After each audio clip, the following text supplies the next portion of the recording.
So let me say that again. When an object that is small, but we know it should be big, we can estimate that it's far away. And if there's a small object, but it's very close to us, it looks big. But our awareness of how large an object should be actually gives us the cue of how far it is based on what we know about the object. So for those of you who get migraines, there's actually a very interesting effect, and it's called the Alice in Wonderland effect. And basically, things look freakishly large or freakishly small. And it's kind of fun when it happens, as far as migraine symptoms go. I've gotten it, and my cousin gets it too, and it's so funny because it just looks like we're tripping. We've been with the family, and we're both having it, and we're literally like moving sodas closer to us and further from us and just laughing our asses off because the soda bottle will look freakishly huge for some reason, or other things will look freakishly small. And we're sitting there just going nuts about it, and the rest of the family is looking at us like we're crazy people because they just don't understand that we're perceiving this information differently. And one hypothesis for how that happens is it's not necessarily that our vision is changing the size of the object, but it almost feels as though you're misremembering what the actual size is. So you're remembering the soda bottle, but you think it's larger in your mind, or how you believe it to be, than it actually is in front of you, and that's what makes it funny. It gives you that belief like it's freakishly small. It's just an interesting phenomenon. Another monocular cue is this overlap. Now this one's super basic and it's obvious. Obviously, when one object is blocking another object, we assume that the object being blocked is behind the first object. So that seems pretty intuitive, but that is another cue of how that tells us the distance of two objects. So if you look at this photo, an obvious example of overlap is that this wall is behind this pot or urn. And we know this because it's hidden, right? It's obscured by the pot, so we know it's behind it. And so all these things hidden behind each other, we can tell which one is closer and which one is further because they all overlap the more distant object. And when you see some optical illusions in art, it's because they mess with that idea of overlap. If you think of the stairs or something hidden behind something, but then you look at the other side of it and it should also be hidden behind, but now it's in front of something else. And that's the optical illusion. You're expecting the closer object to overlap and therefore obscure the object behind it, but in those illusions, it's not coherent, and that's what gives it that strangeness. Texture gradient is another cue that tells us how close something is. Basically, when something is closer to you, you can see the details of the object better. So any kind of textured surface, we recognize it as closer when the texture is larger. So in this photo, we would see this as being close to us, and over here we would think this is further from us because we're seeing more detail on the side. So the more detail tells us it's closer to us.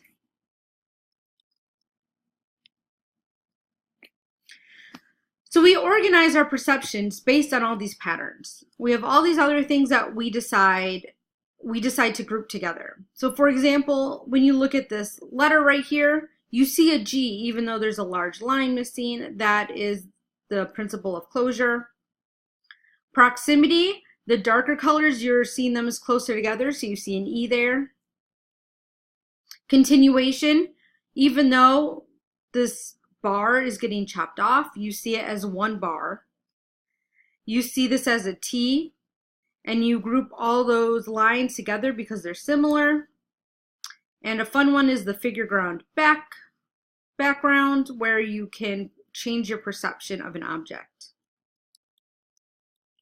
So the figure ground principle is a fun one, and you may or may not have seen this object before, but this is a basic one where you have how you look at the object changes how you perceive it. So you either see two faces looking at each other, or you see a vase.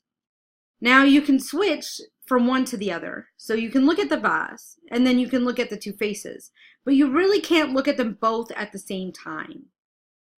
And the only way I've ever been able to even try to see them at the same time is literally imagining the two people kissing the vase. And then maybe I can see it at the same time. But usually it's more of a one or the other. You can't see them both at the same time. You can only perceive one of those objects. The reversible figure is another example of this. So you may have seen this before, but if you're not, look at it right now and say what you see. So you are either looking at an old woman or you're looking at a very young woman. And both of those women are in the image. It's just how you perceive it. So for those of you who see the young woman, what you see is this is young woman's left eye and she's turned away from the camera. And this is her hair. And this is her ear right here, her left ear. And then as you move down, this is her cheek and then a chin. So you have a choker right here and a necklace. And then this is her neck. So that is the young woman. To see the old woman, you are looking at the same image, only now you see a left eye right here, and then here's the shadow of her right eye. She has a very large nose right here, and she has a grimace, so this is her mouth in a frown, and she has a very large chin, so that's her large chin. So you can either see the old woman or the young woman, but you can't see them both simultaneously. The closure principle is our ability to see figures that are incomplete, so we'll fill in the gaps. So for example, here you should be seeing a circle and a square, and you identify it as that, even though it really is not a circle, nor is that a square. It's missing key components of each, right? For example, a square has 4 sides and 4 corners. That does not have 4 corners. But even though it's missing a corner, we're able to fill that in and perceive it as a square. So we give it a holistic term, a holistic concept. It's not lines or pieces. If you had to describe it to someone, you'd start out saying, well, you have a square and it's missing one corner and it's missing this area as well.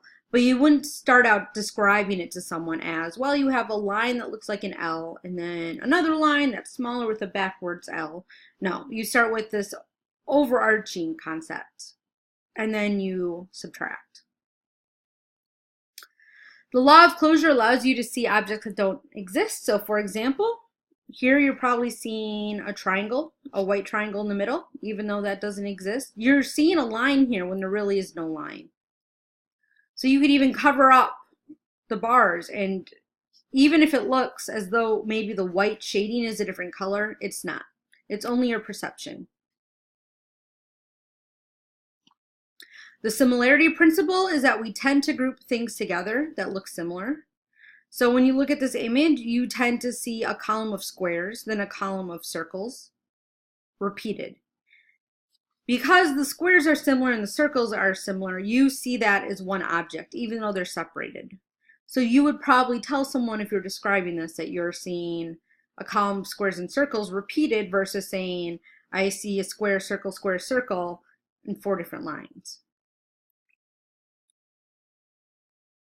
Proximity, we tend to group things that are similar.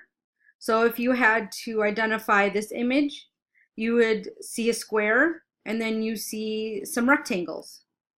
And the reason you do that is you're grouping the circles that are close together as one object.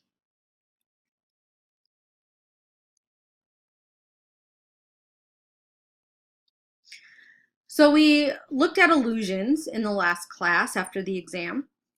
And the idea of illusion is basically your perception is messing with you. It's not corresponding to reality.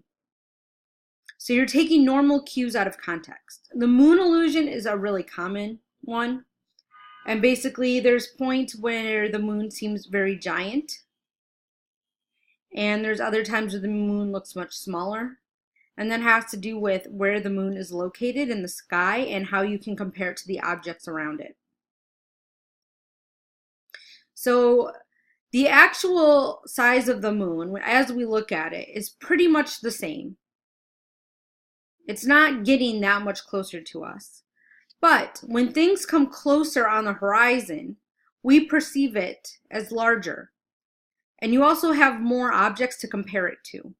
So when it's up here, you're looking at the moon by itself, but as it gets lower, we perceive it as larger.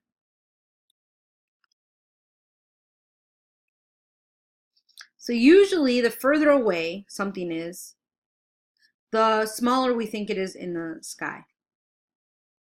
And also there's no objects to compare it to, like I said. So even though you know the moon is far away, it looks much closer when you see it next to the trees than when you're used to seeing it up in the sky and there's nothing to compare it to. And if you block out other objects on the horizon, this illusion will vanish, though good luck because we live in New York City, so there's a lot of skyscrapers to compare that to, I guess. So as a self-test, if you were looking at this, which perceptual illusion is it?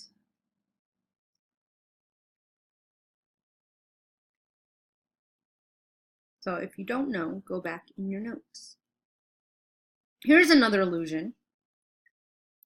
Now, this one has to do with also our blind spot a bit and how we expect stuff to move.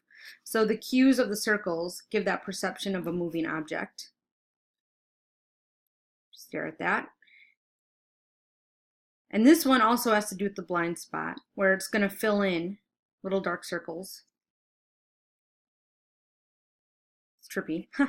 So these are some of the illusions we're looking at. Remember, the brain game shows more illusions than this.